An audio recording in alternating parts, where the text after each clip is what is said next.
The history of American intellectual and political conservatism reveals its division into variants that converge and diverge. George Nash's The Conservative Intellectual Movement in America explains the origins and development of these central divisions. For most of the 20th century, types of intellectual and political conservatism were united by their opposition to highly centralized political power, whether in the form of communism and totalitarianism generally, or the progressive welfare state. Conservative opposition to totalitarianism and the progressive welfare state masked underlying divisions between competing types of conservatism. The Cold War era conservative consensus was strained by the collapse of the Soviet Empire. There are now at least 5 variants of conservatism: traditional conservatism, libertarian conservatism, neoconservatism, religious conservatism, and nationalist populist conservatism. My assignment is to explain and defend traditional conservatism, especially in its Burkean, Babbittian, and Kirkian philosophical roots. In doing so, I will focus on the interconnectedness between tradition, historical experience, and community, while explaining how they contribute to the realization and understanding of moral universality, the permanent element in history that inspires the highest potentialities of human existence. The philosophical roots of conservatism are historical, deeply embedded in Western civilization, and the product of the ongoing human struggle to know and realize the ends of politics and civilization broadly. The achievement of these ends is uncertain because humans are morally dualistic. They exist in tension between good and evil. Their free will determines the moral quality of their lives and character. The highest aspirations of civilization exist in tension with the lower inclinations of human will and appetite. What civilizational ground is gained can be lost. What truth is remembered can be forgotten. What is known can be ignored. Humans are imperfect and imperfectible. What good they can accomplish requires them to overcome their lower nature, to govern their desires in accordance with standards of virtue and civilization that are discovered in human experience. Conservatism's philosophical roots are better understood in contrast to liberalism's theoretical roots. While the two philosophical traditions share some theoretical ground, there are distinct differences between them. Traditional conservatives recognize and emphasize the fallen nature of human beings described in the book of Genesis, and the resulting division of the law of the Spirit and the law of members explained by St. Paul in Romans 7 and 8. They recognize the continuity between this view of human nature in the Judeo-Christian tradition and the human proclivity to conceit and pride portrayed in ancient Greek and Roman philosophy, literature, and history. Progressive liberalism follows Jean-Jacques Rousseau and accepts the natural goodness of human beings. The cause of evil, in his view, is not the nature of man, but the flawed organization of institutions and power. Rousseau opens the social contract by stating that man is born free, but everywhere is in chains. Karl Marx and Friedrich Engels open the Communist Manifesto with, "Workers of the world, unite. You have nothing to lose but your chains." In his letter to a member of the National Assembly, Edmund Burke, however, suggests that in the reconciliation of liberty and order, individuals' passions forge their fetters. For Burke, these are civilizing restraints based on deficiencies of conduct and character, not obstacles to abstract freedom. Following Rousseau's lead, liberals are more inclined to emancipate the individual from all forms of authority beyond the self, including tradition. The self that Rousseau wants to liberate is not what Irving Babbitt termed the higher self, but what he calls the ordinary self, the part of human character that follows impulse and desire, the very part that Burke argues should be chained. In Rousseau's formulation of democracy, The people are not checked by government, as James Madison and the American framers suggest, because government under the social contract is created by and promotes the general will. When individuals obey the government, they are following their own will. In other words, the people's natural goodness precludes the need for government, in Madison's words, to control the governed, or to refine and enlarge the public views.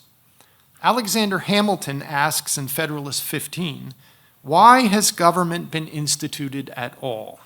He answers as a conservative, because the passions of men will not conform to the dictates of reason and justice without constraint. One of the greatest points of divergence between liberalism and conservatism, and between variants of conservatism, is their respective views of tradition. Tradition's greatest conservative defender is Burke. One reason why liberals generally, and some conservatives, oppose traditional conservatism is because of its view of the relationship between tradition, reason, and moral universality. Traditional conservatives assume, to use the title of a book by M.E. Bradford, that tradition is a better guide than reason. Why do traditional conservatives trust tradition and historical experience more than reason? Why is tradition a more reliable standard than reason? Reason, as David Hume noted, is a slave to passion. It is subject to rationalization and ideological distortion. Moreover, reason has a tendency to intellectualize problems of morality and order. Rational constructs are, after all, not normative. Experience is normative. Consequently, experience is a better guide than reason because it not only contains the wisdom of the ages, the experience of trial and error that is tested by time, but it is universality incarnate. Tradition embodies historical experience by giving it form that enables its preservation and transmission through generations. In other words, the conservative defense of tradition is a defense of historical experience and community, a recognition that humans need to learn from and to some extent imitate the best examples from history. Ryan Holston explains the Burkean sense of imitation. A tradition is essential to making moral decisions, not because the past is to be copied, but because it provides the normative orientation that is essential for new moral decisions. A tradition thus provides a normative sensibility and inspiration to moral decision makers rather than patterns of conduct merely to be replicated. Machiavelli appreciates the value of historical examples in learning the virtues of statecraft. Yet he is careful to note, quote, "You cannot walk exactly in the footsteps of those who have gone before." Historical experience requires adaptation and creativity that reconstitute it in new circumstances. As Klaus Rinn notes, the absorption of the heritage enriches the present, ultimately because it helps capture universality.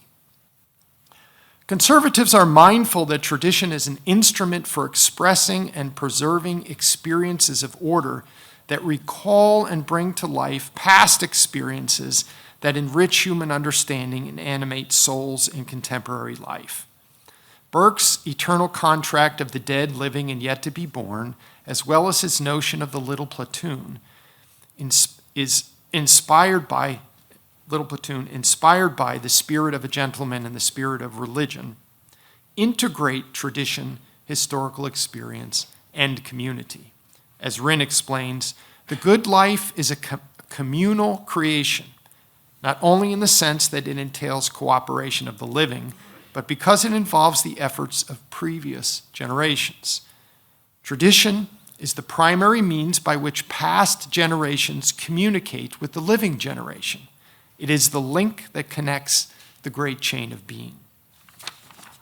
When Burke, Babbitt, and Kirk appeal to historical experience, they are not suggesting that it is self-interpreting or that experiences are of equal value. The distinction between experiences of higher and lower qualities can be illustrated with an example from the contemporary film Stuck in Love. In the film, the father, William Borgens, encourages his son and daughter to develop their creative writing skills. William is a successful novelist. His daughter has just published her first novel with a major New York publisher while a college student. But his son, Rusty, a high school student, seems to be lagging behind. William attributes his son's delayed development as a writer to a lack of experience, a seemingly Burkean point. Yet when the father explains what he means by experience that will inspire fiction writing, he means for Rusty to do things that he keeps from his father because they are morally dubious. In short, the father tells his son to be a hedonist and perhaps even a rake so that he can fictionalize such experiences. Rusty takes his father's advice and increases his drug use, gets in fights with classmates, and engages in premarital sex with a drug addict who he refers to as an angel in a poem he has written for English class. When the father finds out about Rusty's behavior, he is incredulous. He seems to believe that his teenage son can engage in debauchery as an act of utility to improve his writing without degenerating into moral chaos. It does not dawn on him that his son might get bitten if he holds the tiger by the tail, or that experience with the lower will does not create knowledge of what T.S. Eliot and Edmund Burke called the permanent things. From a Babbittian perspective, the father has the situation upside down. He is what Babbitt refers to as spiritually lazy or spiritually indolent, unwilling to do ethical work that enriches the soul and invigorates the mind and imagination. To be a great fiction writer requires experiential range that must include extensive experience with the higher forms of human experience. One can know the lower by the higher, but not the reverse. What separates conservatives from stale traditionalists and antiquarians is the non-ideological nature of Burke's philosophy of tradition.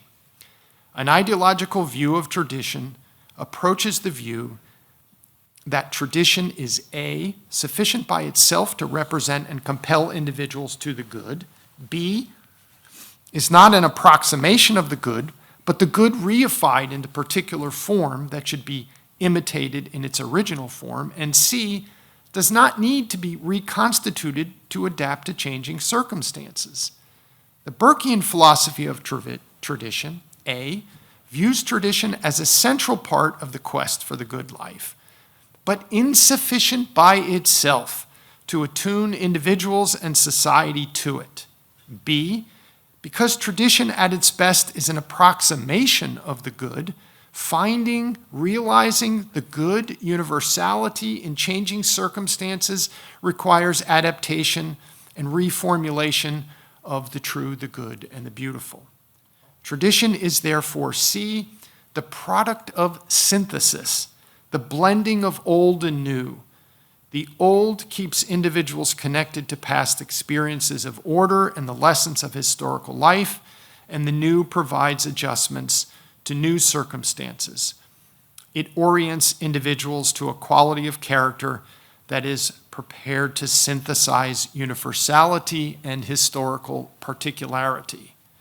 Note that Burke does not argue that tradition is of ready application in the emergency. Prejudice is of ready application. Prejudice stems from tradition. It is an orientation, a disposition, a manner of thinking and imagining the possibilities and responsibilities of life. Prejudice creates moral ballast in the turbulence of circumstances that have no blueprint with which to guide statesmen and individuals. Prejudice is not, in other words, a reified doctrine or dogma. It is closer to the thing that makes tradition a living force, a quality of character that is guided by tradition, guided by historical experience, and capable of creative discovery of universality in the flux of particularity. As Klaus Rinn explains, tradition never gives final expression to man's higher destiny. The work of civilization requires an assimilation of mankind's noblest spiritual traditions and creativity in their application to new circumstances. It is in this sense that Kirk speaks of dynamic tradition, tradition that adapts over time.